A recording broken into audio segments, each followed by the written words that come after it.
2024 সালের জুলাই বিপ্লবের সময় সংগঠিত যে মানবতা বিরোধী অপরাধ, সেই অপরাধের অভিযোগে তদন্তপূর্বক আন্তর্জাতিক অপরাধ ট্রাইব্যুনালের তদন্ত সংস্থা সেই অপরাধের প্রধান যিনি ছিলেন মাস্টার মাইন্ড শেখ হাসিনা সহ 3 জনের বিরুদ্ধে আজকে একটি অভিযোগপত্র আন্তর্জাতিক অপরাধ ট্রাইব্যুনালের চিফ প্রসিকিউটর বরাবরে আইন অনুযায়ী দাখিল করেছেন। আজকে যে তদন্ত রিপোর্টটি আমাদের তদন্ত সংস্থা চিফ প্রসিকিউটর বরাবরে দাখিল করেছেন, সেখানে মোট 3 জনকে আসামি করা হয়েছে। সেই 3 জন হচ্ছেন শেখ হাসিনা, দ্বিতীয় জন হচ্ছেন তদানীন্তন স্বরাষ্ট্রমন্ত্রী আসাদুজ্জামান খান কামাল, তৃতীয় জন হচ্ছেন তদানীন্তন পুলিশের মহাপরিদর্শক চৌধুরী আব্দুল আল মামুন। এই 3 জনের বিরুদ্ধে তদন্তের সূচনা হয়েছিল একটি কমপ্লেন্টের ভিত্তিতে। আপনারা জানেন যে আন্তর্জাতিক অপরাধ ট্রাইব্যুনালের তদন্ত সংস্থা, তার কাছে কোনো এফআইআর দাখিলের কোনো ব্যবস্থা নেই, কমপ্লেন্ট আনুষ্ঠানিকভাবে দেওয়ার কোনো ব্যাপার নেই। তিনি যদি তার নিজের জ্ঞান থেকে, নলেজ থেকে বা যে কোনো সূত্র থেকে অপরাধ সংঘটিত হয়েছে মর্মে তার নলেজে আসে, তাহলে তিনি সেটার ভিত্তিতেই তদন্ত শুরু করতে পারেন। সেই হিসাবে গত 14ই আগস্ট তারিখে একটা কমপ্লেন্ট রেজিস্টার রুজু করা হয় আন্তর্জাতিক অপরাধ ট্রাইব্যুনালে তদন্ত সংস্থায়। তার ভিত্তিতে 14/10/2024 তারিখে, অর্থাৎ তার 2 মাস পরে তদন্তকারী কর্মকর্তা নতুনভাবে নিয়োগপ্রাপ্ত হওয়ার পরে তিনি তদন্ত শুরু করেন এবং তদন্ত শুরু করার 6 মাস 28 দিনের মধ্যে তিনি এই জুলাই গণ অভ্যুত্থান চলাকালীন সময়ে দেশব্যাপী সংগঠিত যে মানবতা বিরোধী অপরাধ, হত্যাকাণ্ড, গুলি করে আহত করা, লাশ পুড়িয়ে দেওয়ার মতো যে সমস্ত অমানবিক কর্মকাণ্ড হয়েছিল সমস্ত বিষয়গুলো তদন্ত করে তদন্তের প্রধান মাস্টার মাইন্ড এবং হুকুমদাতা হিসাবে, সুপিরিয়র কমান্ডার হিসাবে শেখ হাসিনার বিরুদ্ধে তদন্ত রিপোর্ট দাখিল করেছেন এবং তার সাথে তদানীন্তন স্বরাষ্ট্রমন্ত্রী আসাদুজ্জামান খান কামাল এবং আইজিপি চৌধুরী আব্দুল আল মামুনের বিরুদ্ধে রিপোর্ট দাখিল করেছেন। এই রিপোর্টটির কপি আমাদের হাতে পাওয়ার পরে চিফ প্রসিকিউটর এই রিপোর্টের সাথে দাখিলকৃত যে সমস্ত তথ্য প্রমাণাদি, যে সমস্ত ডকুমেন্টস, যে সমস্ত আলামত, সব কিছু এগুলো চিফ প্রসিকিউটর বরাবরে দাখিল করা হয়েছে। চিফ প্রসিকিউটর আইন অনুযায়ী এই সমস্ত রিপোর্ট, তথ্য প্রমাণাদি, আলামত সব কিছু বিশ্লেষণ করার পরে তিনি যদি মনে করেন যথেষ্ট প্রমাণাদি পাওয়া গিয়েছে, তাহলে তিনি সেগুলোর ভিত্তিতে আনুষ্ঠানিক অভিযোগ অর্থাৎ ফর্মাল চার্জ আন্তর্জাতিক অপরাধ ট্রাইব্যুনাল বরাবরে বিচারের জন্য দাখিল করবেন। ফর্মাল চার্জ দাখিলের পরেই বিচারের আনুষ্ঠানিক প্রক্রিয়া শুরু হয়ে যাবে আন্তর্জাতিক অপরাধ ট্রাইব্যুনালে। তো প্রাথমিকভাবে তার বিরুদ্ধে মূলত 5টি অভিযোগ আনা হয়েছে। সেই 5টি অভিযোগের 2টো অভিযোগের কথা শুধু আপনাদেরকে আমরা জানাবো, বাকিগুলোর কথা আজকে আমরা আপনাদেরকে জানাবো না। প্রথম অভিযোগটা হচ্ছে যে তিনি এই মানবতা বিরোধী অপরাধ সংগঠনের উস্কানি দিয়েছিলেন, প্ররোচনা দিয়েছিলেন 14ই জুলাই তারিখে সংবাদ সম্মেলনের মাধ্যমে। আন্দোলনরত শিক্ষার্থীদেরকে রাজাকারের বাচ্চা, রাজাকারের নাতিপুতি, রাজাকার এইসব বলেছিলেন এবং বলার মাধ্যমে তাদের বিরুদ্ধে যে মানবতা বিরোধী অপরাধ, তাদের বিরুদ্ধে রাষ্ট্রীয় বাহিনীগুলোকে, আইন শৃঙ্খলা রক্ষাকারী বাহিনী এবং বিভিন্ন বাহিনী, গোয়েন্দা সংস্থা, তাদেরকে লেলিয়ে দেওয়া হয়েছিল এবং লেলিয়ে দেওয়ার পাশাপাশি আওয়ামী লীগ, যুবলীগ এবং ছাত্রলীগ তারা সহযোগী বাহিনী অর্থাৎ অক্সিলিয়ারি ফোর্স হিসাবে একইভাবে সমস্ত রাষ্ট্রীয় বাহিনীগুলোর পাশাপাশি অস্ত্রশস্ত্র নিয়ে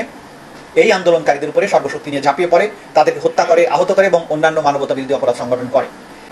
দ্বিতীয় যে অভিযোগটা এখানে করা হয়েছে তদন্ত রিপোর্টে, যেটা আমরা দেখেছি,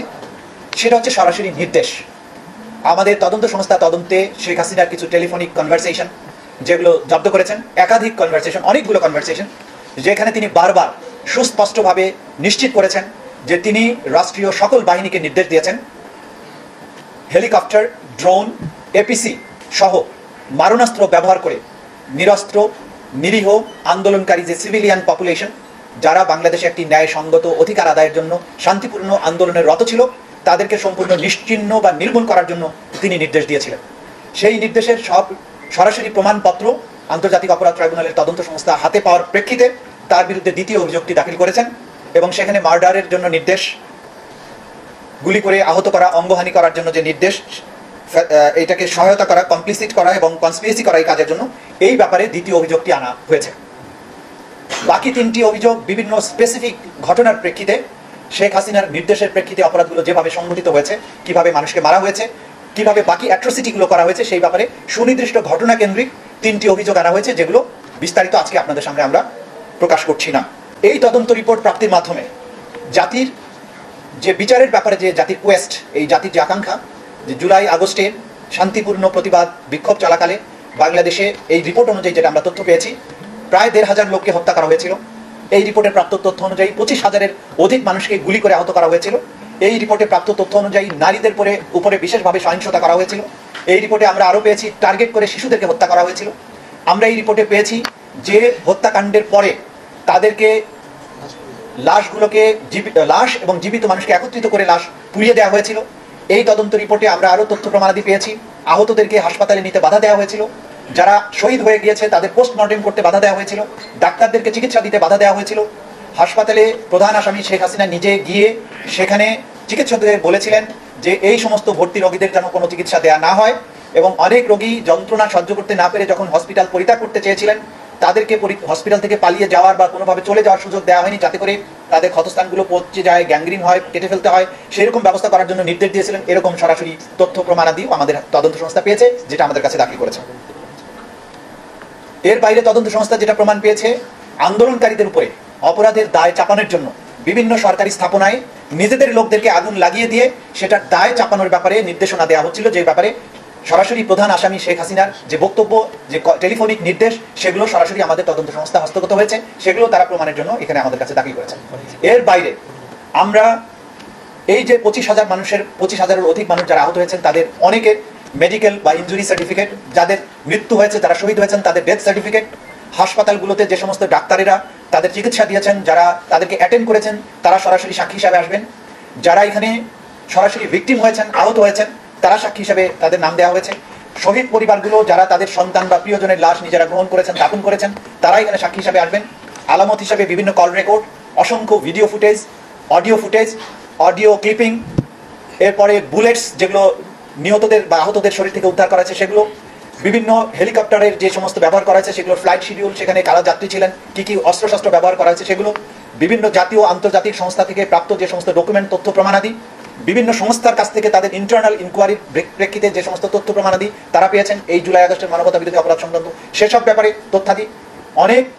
সাক্ষীদের জবানবন্দি যারা ম্যাজিস্ট্রেটের কাছে দিয়েছেন সেগুলো, অনেক আসামি যারা জবানবন্দি দিয়েছেন, স্বীকারোক্তি দিয়েছেন সেগুলো, সামগ্রিকভাবে এই অপরাধ প্রমাণের জন্য যা যা দরকার সেই ধরনের সাক্ষ্য প্রমাণ তদন্ত সংস্থা দাখিল করেছেন। আমরা আশা করছি স্বল্প সময়ের মধ্যেই আমাদের আন্তর্জাতিক মান বজায় রেখে এবং বিচারে যাতে কোনো ত্রুটি না থাকে সেই বিষয়গুলোকে সামনে রেখে এই বিষয়গুলো বিশ্লেষণপূর্বক আমরা ফর্মাল চার্জ তৈরি করে আদালতে দাখিল করব এবং তারপরেই আনুষ্ঠানিক বিচার শুরু হবে।